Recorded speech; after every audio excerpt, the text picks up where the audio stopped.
Il y a tout juste une semaine, samedi dernier, un séisme d'une amplitude d'environ 8 sur 12 a frappé le Népal. On en parle encore aujourd'hui, tous les jours, dans les informations. Le nombre de morts continue à augmenter de jour en jour. Et on se rend compte que ce séisme, qui a eu lieu il y a une semaine, laisse derrière lui des vagues de dévastation, des vagues de mort, des vagues de souffrance. Je lisais cette semaine dans le magazine Le Point, et voici ce que j'ai lu. Une cinquantaine de sismologues réunis à Katmandou la semaine dernière avaient prévu ce séisme. Malgré leurs prédictions, tout le monde a été pris de court. C'est une sorte de cauchemar qui devait arriver. Cette phrase, James Jackson, un des sismologues de l'université de Cambridge, ne cesse de la méditer. Il y a une semaine, lui et une cinquantaine d'experts se sont réunis à Katmandou pour préparer les Népalais à l'imminence d'un tremblement de terre majeur. Les scientifiques s'attendaient à une nouvelle secousse comparable à celle de 1934, qui avait ravagé la principale ville du Népal et fait entre 10 et 20 000 morts. Mais personne ne pensait que le drame allait arriver aussi vite. Physiquement et géologiquement, ce qui s'est passé est exactement ce que nous avions imaginé, poursuit le sismologue. Autrement dit, ce drame aurait pu être évité. Et vous savez, ce n'est pas une histoire nouvelle. Combien de fois ces choses ont été annoncées, on a averti, mais que ce soit des naufrages en mer, je pense au Titanic, que ce soit des tremblements de terre, combien de fois ces choses ont été annoncées et pourtant, on n'y a pas prêté attention. Ce n'est pas une histoire nouvelle. C'est devenu presque un classique de la faiblesse humaine. Et dans le domaine spirituel, je crains qu'il en soit exactement de même. Nous savons, parce que la Bible le dit, quel plan Dieu a pour l'humanité. Il a révélé les grandes pages de ce plan, nous en a fait connaître l'importance, parfois même les moments. Et pourtant, on a l'impression que l'humanité est chaque fois prise au dépourvu. Dans le livre d'Amos, au chapitre 3, vous connaissez ce texte où le prophète dit de la part de Dieu « Car le Seigneur l'Éternel ne fait rien sans avoir révélé son secret à ses serviteurs, les prophètes. » Dieu ne prend pas l'humanité par surprise. Dieu nous dit à l'avance, par ses prophètes, ce qui va arriver. Dieu nous avertit. Et c'est vrai, on a l'impression que l'humanité, et même le christianisme, qui a fait de la Bible sa seule base de foi, on a l'impression que même les chrétiens d'aujourd'hui sont pris au dépourvu lorsque les prophéties se réalisent. Nous en avons la conviction, Dieu parle. Mais je me demande si je l'entends encore me parler aujourd'hui. Parfois, Dieu crie et je suis sourd. Pour nous aider à comprendre quand il parle et comment il parle, Dieu utilise souvent la même méthode. Une de ces méthodes se retrouve couramment dans les Écritures et j'aimerais la reprendre aujourd'hui comme exemple pour nous aider à comprendre quand Dieu parle, pour nous aider à l'écouter lorsqu'il parle. Cette méthode que Dieu utilise pour attirer notre attention, c'est de nous en parler 6 jours avant. 6 jours avant. Souvent, 6 jours avant que Dieu n'agisse d'une façon particulière, il s'est passé quelque chose qui était là, destiné à attirer notre attention. Mais la question est de savoir, est-ce qu'on a vu, est-ce qu'on a entendu, est-ce qu'on a écouté? 6 jours avant. Et j'aimerais ce matin reprendre avec vous quelques exemples des Écritures, des exemples que vous connaissez, et qui servent à Dieu pour attirer notre attention parce qu'il se passe 6 jours avant un événement important. Le premier que j'aimerais prendre comme exemple, parmi les nombreux que l'on pourrait tirer des Écritures, se trouve dans le livre de la Genèse, au chapitre 1er. Genèse, chapitre 1er. Et j'aimerais relire ce verset 31 que vous connaissez bien. Genèse, chapitre 1er, verset 31. Il est écrit ceci. Dieu vit tout ce qu'il avait fait, et voici, c'était très bon. Ainsi, il y eut un soir, il y eut un matin, ce fut le 6e jour. Ainsi furent créés les cieux et la terre et toute leur armée. Dieu acheva au 7e jour son œuvre qu'il avait faite, il se reposa au 7e jour de toute son œuvre qu'il avait faite. Dieu bénit le 7e jour, il le sanctifia, parce qu'en ce jour il se reposa de toute son œuvre qu'il avait créée en la faisant. 6e jour. Dieu va utiliser 6 jours pour dresser le décor. Mais ça, c'est seulement le décor. L'essentiel est à venir le 7e jour. 6 jours avant, Dieu met en place les morceaux nécessaires pour que, au moment de la culmination de la création, tout soit en place. 6 jours avant. Et vous avez remarqué, la création du sabbat est un peu différente. Il n'y a pas cette expression « il y eut un soir, il y eut un matin ». Il n'y a pas l'expression « Dieu dit que », etc. C'est un jour tout à fait particulier, c'est un jour tout à fait à part. C'est un jour que l'on voit tracé dans le cadre de la relation entre Dieu et son Créateur. L'homme est là, la femme est là. Et ce jour-là est particulier parce qu'il est destiné à relier cette création toute neuve, l'homme et la femme, avec le Créateur, qui pendant 6 jours a installé toute la maison. Pour le 7e jour, leur ouvrir les portes et leur dire voilà votre demeure, entrez, elle est parfaite. Le texte disait tout était très bon. 6 jours avant, pour amener à ce point culminant l'être humain dans la création parfaite que Dieu avait faite. 6 jours avant. Et parfois nous portons notre attention sur le comment de la création des arbres, le comment de la création de la lumière, et de savoir comment la lumière est parvenue et à quelle vitesse. Mais le texte ne nous dit pas comment Dieu a créé, il n'a d'ailleurs pas cette intention-là.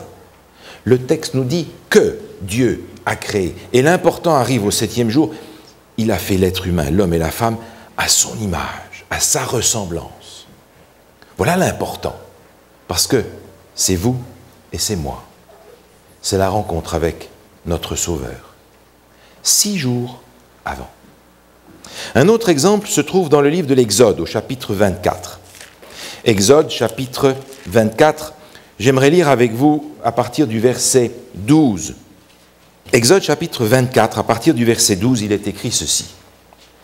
« L'Éternel dit à Moïse, « Monte vers moi sur la montagne et reste là. Je te donnerai des tables de pierre, la loi et les ordonnances que j'ai écrites pour leur instruction. » Moïse se leva avec Josué qui le servait et Moïse monta sur la montagne de Dieu. Il dit aux anciens, « Attendez-nous ici jusqu'à ce que nous revenions auprès de vous. Voici Aaron et Hur resteront avec vous. Si quelqu'un est indifférent, c'est à eux qu'il s'adressera. » Moïse monta sur la montagne et la nuée couvrit la montagne. La gloire de l'Éternel reposa sur le mont Sinaï et la nuée le couvrit pendant 6 jours. Le 7e jour, l'Éternel appela Moïse du milieu de la nuée. L'aspect de la gloire de l'Éternel était comme un feu dévorant sur le sommet de la montagne aux yeux des enfants d'Israël. Moïse entra au milieu de la nuée et il monta sur la montagne. Moïse demeura sur la montagne 40 jours et 40 nuits. Vous avez remarqué, Dieu dit à Moïse, viens me voir. Et il vient. Et on apprend qu'il y a cette période particulière où la gloire de Dieu repose sur la montagne dans une nuée pendant 6 jours. Et Moïse attend. Et le 7e jour, il entre dans cette nuée comme 6 jours d'introduction aux 40 jours de face à face avec Dieu. 40 jours de rencontres, 40 jours de discussions, 40 jours pendant lesquels Dieu va donner en personne ses instructions à Moïse pour son peuple. Et pas n'importe quelle instruction. Les 2 tables de pierre qui devaient aller dans l'arche de l'Alliance. Dieu lui avait dit, je vais te donner ces tables de pierre, je vais te donner la loi, ma parole, mes 10 paroles.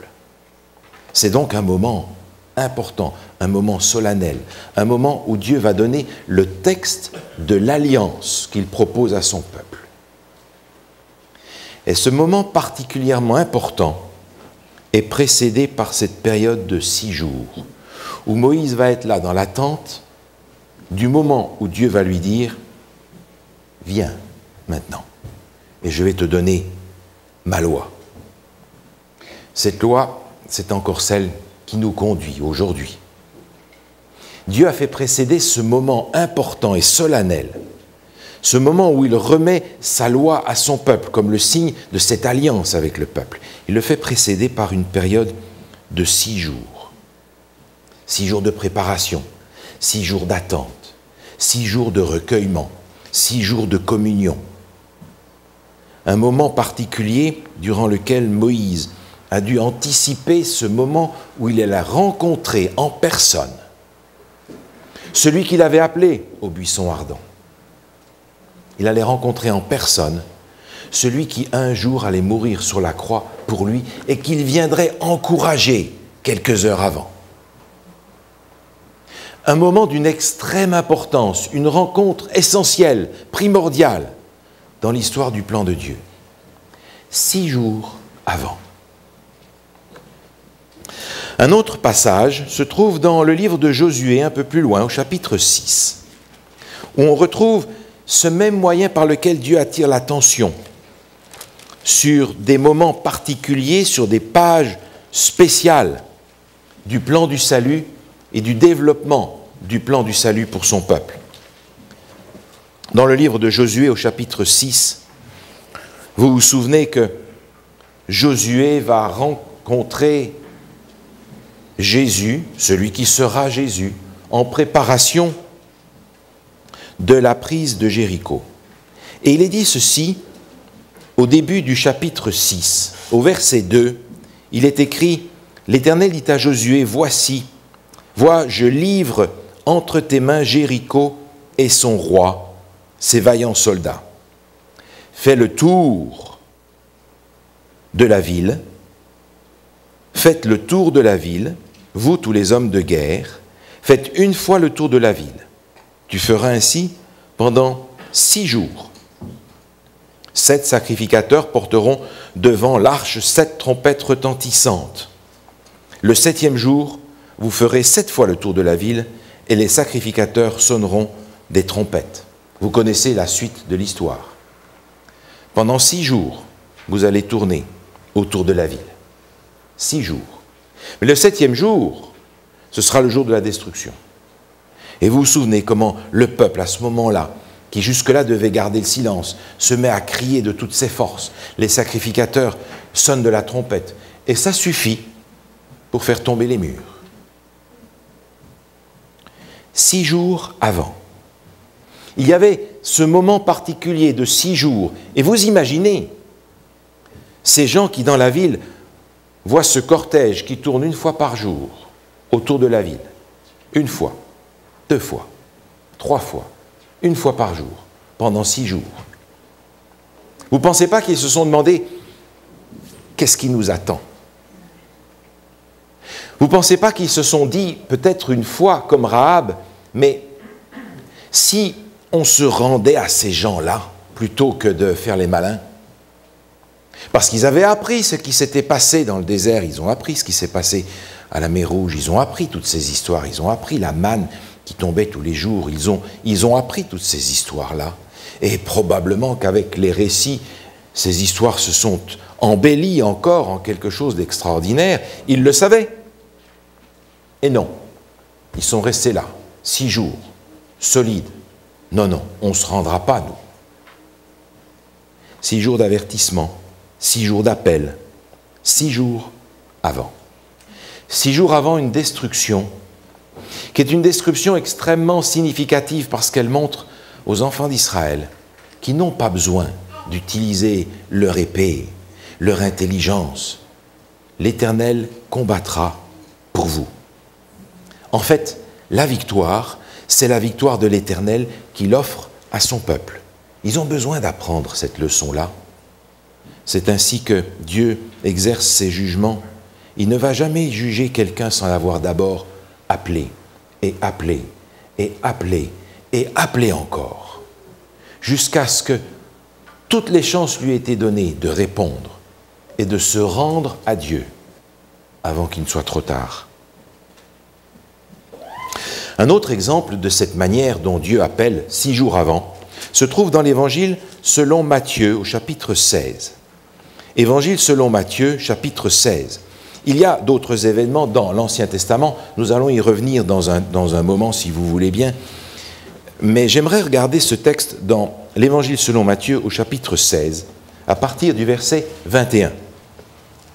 Il est écrit ceci. Dès lors, Jésus commença à faire connaître à ses disciples qu'il fallait qu'il aille à Jérusalem, qu'il souffre beaucoup de la part des anciens, des principaux sacrificateurs et des scribes, qu'il soit mis à mort et qu'il ressuscite le 3e jour. Jésus commence à parler à ses disciples et les avertir en disant « Voilà ce qui va arriver ». Vous vous souvenez que Pierre, lui, va interpeller Jésus, il dit « Écoute, arrête de déprimer, nous, on est là, ça ne t'arrivera pas, pas de problème ». C'est là que Pierre devra entendre « Arrière de moi, Satan ».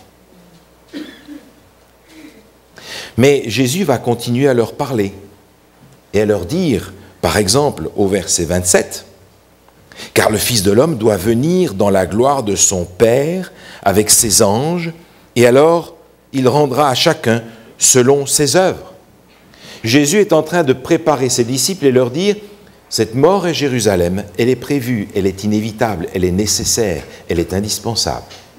Mais ne paniquez pas parce que 3 jours après, je vais ressusciter. Cette mort n'est pas un échec, cette mort est une victoire. Mais la résurrection, 3 jours après, n'est qu'un petit échantillon minuscule de ce qu'est la victoire de Jésus sur la mort.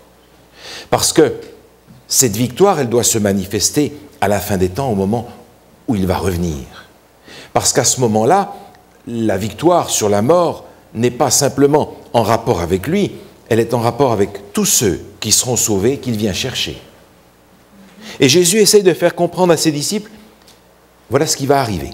On va aller à Jérusalem, je vais souffrir, je vais mourir, mais je vais ressusciter. Et en plus de ça, un jour, je vais revenir avec cette gloire magistrale du vainqueur sur la mort. Et le texte continue. Chapitre 17. 6 jours après, Jésus prit avec lui Pierre, Jacques et Jean, son frère, et les conduisit à l'écart sur une haute montagne. Il fut transfiguré devant eux, son visage resplendit comme le soleil, et ses vêtements devinrent blancs comme la lumière. 6 jours après, Jésus avait préparé ses disciples, et il leur avait expliqué que cette victoire de la résurrection, elle prendrait sa dimension totale au moment où Jésus va revenir, à la fin des temps. Et leur avait dit, quelques-uns ne mourront pas qu'ils vont voir ça. On pourrait imaginer que le retour de Jésus devait arriver là, tout de suite. Mais on apprend que 6 jours après, Jésus va être transfiguré. C'est-à-dire qu'il va y avoir là encore un échantillon en petit de ce que va être la gloire de Jésus lorsqu'il va revenir, avec tous ceux qui sont représentés par Moïse, ceux qui seront passés par la mort et qui seront ressuscités, et tous ceux qui sont représentés par Élie, ceux qui seront vivants le jour où Jésus reviendra. Tous ces gens-là apparaissent ici à Pierre, Jacques et Jean, dans une gloire particulière, une espèce de prototype de ce que sera la gloire de Jésus lorsqu'il va revenir avec toute sa puissance à la fin des temps, pour tous les Moïse et pour tous les Élie. 6 jours après. Il y avait là encore cette période particulière de préparation pour que les disciples puissent comprendre ce qui se passait. J'ai l'impression qu'ils n'ont pas compris. Quand je lis la réaction de Pierre et des autres, j'ai l'impression qu'ils n'ont pas compris. Et finalement, que l'avertissement n'a pas été compris. Oh, il a été compris, mais beaucoup plus tard, après avoir beaucoup pleuré. J'aimerais prendre un autre exemple encore dans l'Évangile selon Jean, au chapitre 12. Évangile selon Jean, chapitre 12. Au verset 1er, il est dit « 6 jours avant la Pâque, Jésus arriva à Béthanie, où était Lazare, qu'il avait ressuscité des morts. Là, on lui fit un souper, Marthe servait, et Lazare était un de ceux qui se trouvaient à table avec lui. » Et vous connaissez l'histoire. Jésus est invité à ce souper que Simon a organisé, Simon qui avait été guéri de la lèpre. Et dans ce souper, il invite tous ses amis, il essaye d'honorer Jésus, de s'honorer lui-même d'avoir été guéri. Et vous vous souvenez que pendant le souper, Marie va venir par derrière, elle va casser le col de ce vase contenant du parfum extraordinaire, va le répandre sur les pieds de Jésus. Et vous vous souvenez qu'il va passer une espèce de malaise dans la salle, l'odeur va se répandre, certains vont penser tout haut et dire « Oh, mais cet argent, c'est dommage de le gaspiller, on aurait dû le donner aux pauvres quand même. » Et Jésus va dire « Elle a fait ça pour ma sépulture. » 6 jours avant. 6 jours avant, cet événement est significatif. Simon et les autres ne se rendent compte de rien. Mais en réalité, Marie est la seule qui va pouvoir honorer Jésus dans sa mort avant l'heure. Avec ce parfum qu'elle va répandre sur ses pieds, qu'elle va sécher de ses propres cheveux. Elle l'a fait pour ma sépulture. Personne ne comprend ça, sauf ceux qui depuis le début voulaient sa mort peut-être. Mais personne ne comprend ça. Et pourtant, c'est extrêmement significatif. Elle fait ça 6 jours avant la Pâque. La Pâque, moment où Jésus lui-même va donner sa vie en sacrifice pour chacun d'entre nous. Cette notion de 6 jours avant prend dans les Écritures une dimension aussi prophétique. On le voit déjà ici. Mais d'autres événements dans l'Ancien Testament comme dans le Nouveau reprennent ce même thème et le développent dans une dimension beaucoup plus large, beaucoup plus prophétique. Et j'aimerais revenir en arrière dans le livre d'Ézéchiel, où se trouve un autre exemple de ce genre. Ézéchiel au chapitre 8. Ézéchiel chapitre 8. Au verset 1er, il est écrit ceci. « La 6e année, le 5e jour du 6e mois, comme j'étais assis dans ma maison et que les anciens de Juda étaient assis devant moi, la main du Seigneur de l'Éternel tomba sur moi. » Ézéchiel étant ici captivité, et il nous est dit que la 6e année de cette captivité, au 6e mois, il est là avec les anciens dans sa maison et il est pris en vision. Et le reste du chapitre 8 nous décrit ce que Ézéchiel voit en vision.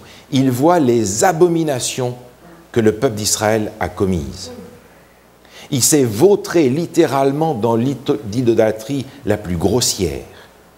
Et puis, l'ange va lui montrer ce qui se passe à l'intérieur même du temple. Et il voit dans le temple des gens avec le dos tourné au temple qui adorent le soleil à l'intérieur du temple de l'Éternel. Et Dieu lui dit, voilà ce qui se passe. Voilà ce qui se passe dans ton peuple, dans mon temple. Et il leur dit, verset 6 par exemple, « Fils de l'homme, vois-tu ce qu'ils font, les grandes abominations que commet ici la maison d'Israël, pour que je m'éloigne de mon sanctuaire ?» Dieu comprend bien qu'il est en train de se faire mettre à la porte. Vous savez comment, dans les Écritures, la notion de jour et la notion d'année sont deux notions très similaires qui se confondent parfois l'une avec l'autre. Dans le calcul prophétique, un jour égale un an. Ainsi, dans les Écritures, la notion d'année et la notion de jour sont deux notions qui sont parfois interchangeables, ou en tout cas qui vont avoir le même sens. Ici, Ézéchiel a cette vision. Mais on va voir, la suite du texte est dramatique, parce qu'au chapitre 9, au verset 4, par exemple, l'Éternel dit « Passe au milieu de la ville, au milieu de Jérusalem, et fais une marque sur le front des hommes qui soupirent et qui gémissent à cause de toutes les abominations qui s'y commettent. » Seulement, si d'un côté, ceux qui s'attachent à l'Éternel sont marqués du sceau, que va-t-il arriver aux autres, vous pensez? Le jugement. Le jugement, dans les versets suivants, va tomber sur ceux qui ne se sont pas mis sous la protection de l'Éternel. Le jugement va tomber. Et plus que ça, au chapitre 10, juste un petit peu plus loin, on apprend au verset 18, « La gloire de l'Éternel se retira du seuil de la maison. » Le chapitre suivant nous montre, chapitre 11, que la gloire de l'Éternel se retire du temple et elle s'en va pour ne plus y revenir. Dans cette 6e année, dans ce 6e mois, Ézéchiel voit une chose extrêmement importante. C'est le moment où Dieu va exercer son scellement et où Dieu va exercer son jugement. Il est important, prenez attention à cela, c'est une manière de Dieu pour dire, regardez, faites attention. Il y a un scellement qui vient, il y a un jugement qui arrive. Vous n'allez pas à l'infini continuer à déshonorer Dieu et son temple. Il agira un jour. Faites attention. Un autre exemple, dans le 2e livre des rois, me paraît extrêmement significatif sur ce thème du 6e jour ou de la 6e année. 2e livre des rois au chapitre 11. Dans le 2e livre des rois au chapitre 11, il nous est raconté que Athalie est en fait en train de régner sur Jérusalem. Athalie, c'est la fille de Jézabel. Déjà ça, c'est une carte de visite assez particulière. La fille de Jézabel. Et la fille ressemblait étrangement à la mère. Elle avait réussi à prendre le pouvoir, et pour être sûre de le garder, elle avait fait éliminer tous les héritiers au trône. Mais voilà que, en réalité, Josheba, une des filles du roi, avait réussi à protéger un des héritiers, un seul. Elle l'avait caché. Et le texte nous dit, dans le 2e livre des rois au chapitre 11 et au verset 3, il est dit ceci. Il est question de Joas. Il resta caché 6 ans avec Josheba dans la maison de l'Éternel. Et c'était Athalie qui régnait dans le pays. La 7e année, Jéhojada envoya chercher les chefs de centaines, les Kérétiens, les coureurs, et fit venir auprès de lui dans la maison de l'Éternel. Il nous est dit ensuite que Jéhojada, le souverain sacrificateur, va rassembler tout ce monde, la 7e année, et leur dire, écoutez, l'Éternel a un héritier pour son trône, et je vais vous le présenter aujourd'hui. Et il ouvre la porte, et il présente le petit Joas, qui a 7 ans. Et à tous ces gens qui sont venus là, qui sont des anciens d'Israël, il va leur dire, nous allons maintenant traiter alliance, et ensemble, nous allons mettre le roi sur le trône. Et la suite de l'histoire est caractéristique.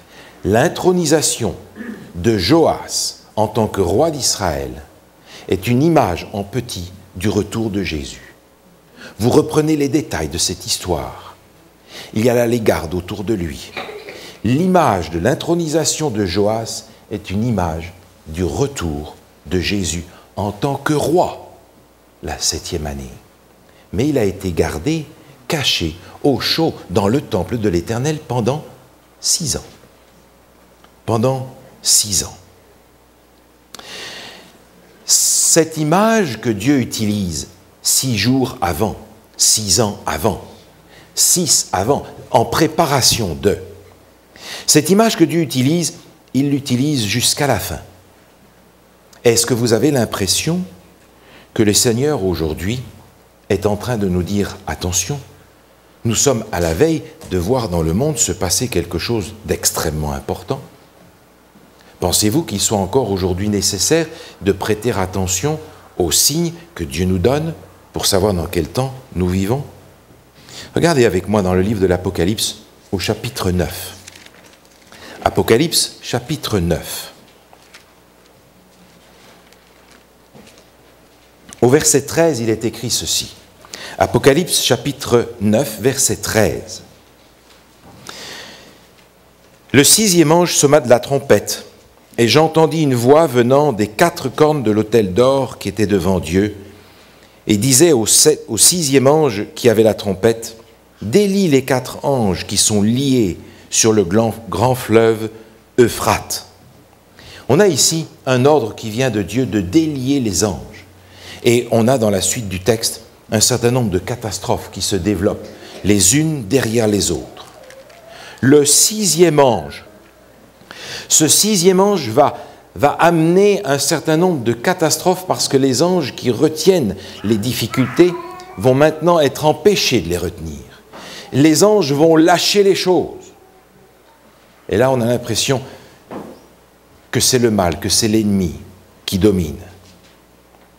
Mais ce 6e ange, en fait, est une interpellation encore une fois, parce que le texte, un peu plus loin, nous dit, au chapitre 9, verset 20, au milieu du verset 20, il est dit « Ils ne cessèrent pas d'adorer les démons, les idoles d'or, d'argent, d'airain, de pierre, de bois, qui ne peuvent ni voir, ni entendre, ni marcher.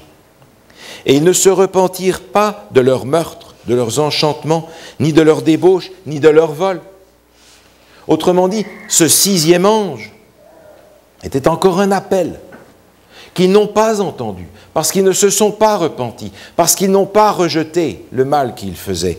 Le texte dit, ils n'ont pas cessé d'adorer les démons. Cet appel semble n'avoir servi à rien. Alors va sonner la 7e trompette. Est-ce que ça ne vous rappelle pas Jéricho, ça? La 7e trompette, il va falloir attendre un bon moment avant qu'elle sonne. Il va falloir laisser passer le chapitre 10. Et puis ce ne sera qu'au chapitre 11 que la 7e trompette va arriver. On a l'impression que Dieu va donner dans cette 6e trompette du temps. Les 6 trompettes se succèdent les unes après les autres, mais entre la 6e et la 7e, on a l'impression que Dieu essaye d'étirer le temps, d'étirer ce temps dans lequel il appelle, il interpelle et il appelle encore, parce que lorsque vient la 7e trompette, on est au chapitre 11 et au verset 15. Le 7e ange sonna de la trompette. Il y eut dans le ciel une forte voix qui disait « Le royaume du monde est remis à notre Seigneur et à son Christ, et il régnera au siècle des siècles. » Et un peu plus loin, vous vous souvenez, au verset 19, il est dit « Et le temple de Dieu dans le ciel fut ouvert, et l'arche de son alliance apparut dans son temple, et il y eut des éclairs, des voix, des coups de tonnerre, un tremblement de terre et une forte grêle. » La 7e trompette, c'est la fin du temps de grâce. On sait qui est le peuple de Dieu, mais pour celui qui n'est pas le peuple de Dieu, l'intercession s'est arrêtée. Le temple est ouvert. Et la condamnation arrive. C'était la 6e trompette. Une interpellation pour comprendre que la fin du temps de grâce est proche d'arriver. Et c'est une histoire dramatique parce que la 6e trompette se termine en disant « Ils ne cessèrent pas d'adorer les démons. Et ils ne sont pas revenus de leurs enchantements, de leurs meurtres, de leurs débauches, de leurs vols. Ils n'en sont pas revenus. » Alors, la 7e trompette est venue. Dans le livre Prophètes et rois, à la page 211, je lis ce paragraphe que je ne résiste pas à la tentation de vous lire parce qu'il correspond à ce que nous vivons aujourd'hui. Le temps est proche où le monde connaîtra une douleur que nul ne sera capable de soulager. L'Esprit de Dieu se retire de la terre. Les cataclysmes se succèdent à une cadence accélérée. Que de fois n'entendons-nous pas parler de tremblements de terre, de cyclones, de ravages causés par les incendies, par des inondations, de lourdes pertes de vie humaine et de biens matériels. À vues humaines, ces calamités résultent des déchaînements capricieux des forces de la nature, désorganisées, déréglées, échappant au contrôle des hommes. Mais ce sont des moyens employés par Dieu pour chercher à éveiller chez tous le sentiment du danger qu'ils courent. On aurait pu éviter tant de morts au Népal. 50 sismologues, une semaine avant, avaient averti. Mais encore une fois, nous préférons donner des explications, des rationalisations à toutes ces choses. Dans le texte qui nous intéresse, dans le livre de l'Apocalypse, il y a pour terminer quelque chose qui m'interpelle. La 6e trompette sonne. Elle interpelle le monde. Mais avant que sonne la 7e, il y a au chapitre 10 cette histoire du petit livre. Du petit livre que le prophète doit manger, vous vous en souvenez? Et ce chapitre très court est expliqué. Il est expliqué dans le dernier verset de ce chapitre, où il est dit « Il faut que tu prophétises de nouveau sur beaucoup de peuples, de nations, de langues et de rois. » Avant que sonne cette 7e trompette, dans cet espace de 6, de la 6e trompette, le prophète a un message à transmettre. Il a une mission à accomplir. Il faut que tu prophétises encore et de nouveau sur beaucoup de gens. Qui remplit ce rôle prophétique aujourd'hui? Quel est ce message prophétique qu'il est invité à donner au monde? On le trouve 2-3 chapitres plus loin, au chapitre 14. Mais qui doit le répandre? Ceux qui le connaissent, ceux qui l'ont entendu, ceux qui l'ont reçu. Alors je reçois aujourd'hui cette interpellation. S'il est vrai que le monde, par 6 jours avant, est prévenu de la part de Dieu de ce qui va se produire, si nous l'avons compris, alors nous avons une mission à remplir, parce qu'avant que ça soit terminé, il y a encore beaucoup de gens qui doivent entendre le message du salut en Jésus. Mais qu'est-ce qui m'empêche de le répandre? Qu'est-ce qui me freine pour le partager alors qu'on est à quelques minutes peut-être de la fin? Qu'est-ce qui m'empêche de le partager? Je me ressens aujourd'hui à nouveau interpellé par le Seigneur parce que je sais ces choses. Alors il me dit, puisque tu le sais, eh bien vas-y, répands-le, fais-le connaître. Tu as une mission à remplir avant que la 7e trompette ne sonne. Et aujourd'hui, j'aimerais vous inviter à réfléchir à ce que le Seigneur met sur votre cœur, que vous fassiez les uns et les autres, chacun d'entre nous, avant que la dernière trompette ne sonne. Parce que 6 jours avant, Dieu interpelle le monde et son peuple. Et il nous implique dans cet avertissement. Quelle grâce, quelle responsabilité, quelle bénédiction de faire partie du plan de Dieu pour dire au monde, Jésus vient bientôt. Amen.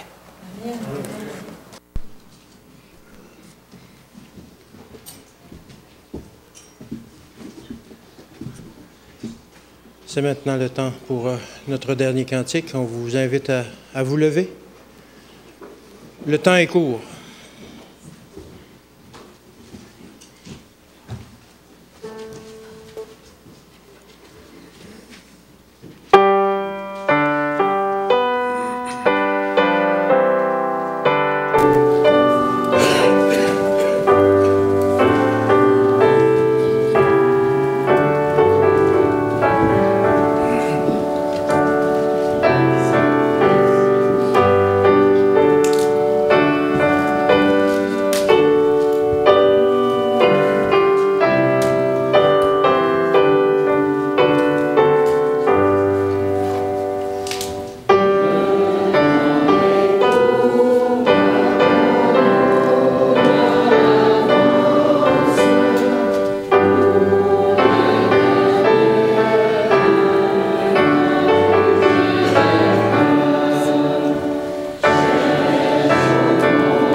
Notre Dieu, notre Père, nous te remercions pour ta parole, qui nous parle encore aujourd'hui, qui nous avertit, qui nous interpelle, qui nous étale toutes les manifestations extraordinaires de ton amour pour nous et de ta patience. Seigneur, apprends-nous à entendre, apprends-nous à écouter. Apprends-nous, nous t'en prions, à être prêts et à être capables, courageux, en ayant cette foi suffisante pour continuer à répandre autour de nous cette bonne nouvelle. Jésus revient bientôt. Accorde-nous, Seigneur, la grâce de voir la puissance de ta parole non seulement dans nos cœurs à nous, mais dans le cœur de tous ceux qui s'ouvrent à ta présence et qui te reçoivent comme leur sauveur. C'est en son nom que nous te demandons ces grâces. Amen.